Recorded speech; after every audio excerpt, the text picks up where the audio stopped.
probably kick off by talking about ambulances, because I've been in a few of my time. I spent quite a lot of time in ambulances, and I'm just on the same table here as a wonderful character, Big H Hunt here.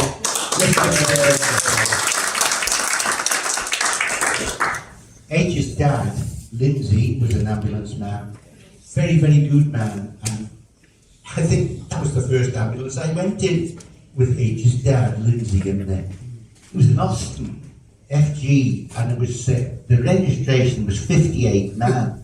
I don't know how to think about registrations and vehicles and things, because I can still see the vehicle, believe it or not, and the front bumper and the number plate, and there's a vivid memory in my head of stuff like that. For people who've ever read the book that I managed to write at one stage, it mentions a lot of registrations, because that's what I can remember about things. And the book came about because I'd been hurt, I'd been smashed up badly on the mountain road, taken roughly from behind by a German. Oh, wow.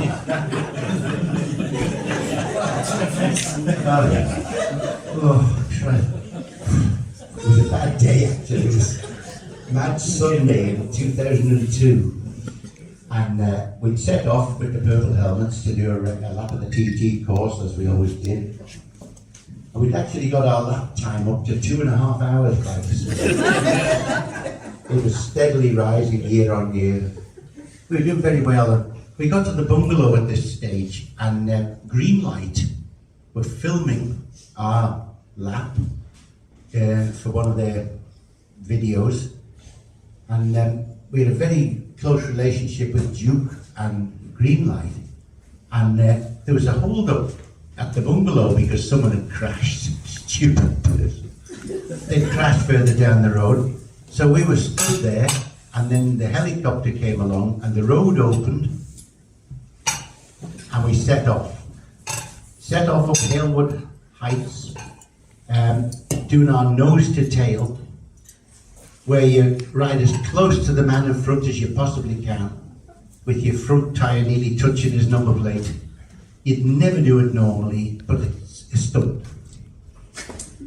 So we set off up the road on the Hondas, little Hondas. We probably got up to about 40 miles an hour, I think, and I distinctly remember the bike in front of me went, ooh, and it slowed down.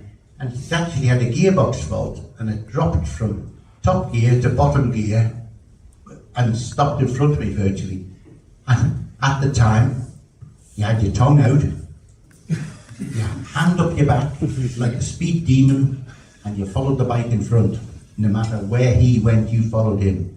Well, when the bike stopped, we didn't have a remit for this, we didn't know what to do, so I bounced off the guy, bounced off him, and I remember thinking, oh, this is not good, you know, but Greenlight were there, and it was going to be on our next video. So, as I hit him, I got a dreadful tank slapper, and veered out across the road, and out of the corner of my eye, I spotted the German. Well, the rest, they say, might be history, but he was doing considerably more than 40 miles an hour, I can tell you that.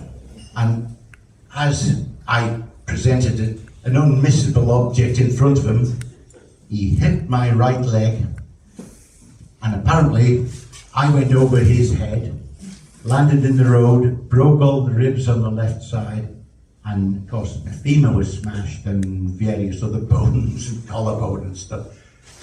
And my little Honda was lying in the road, ticking over, still going, lying in the road.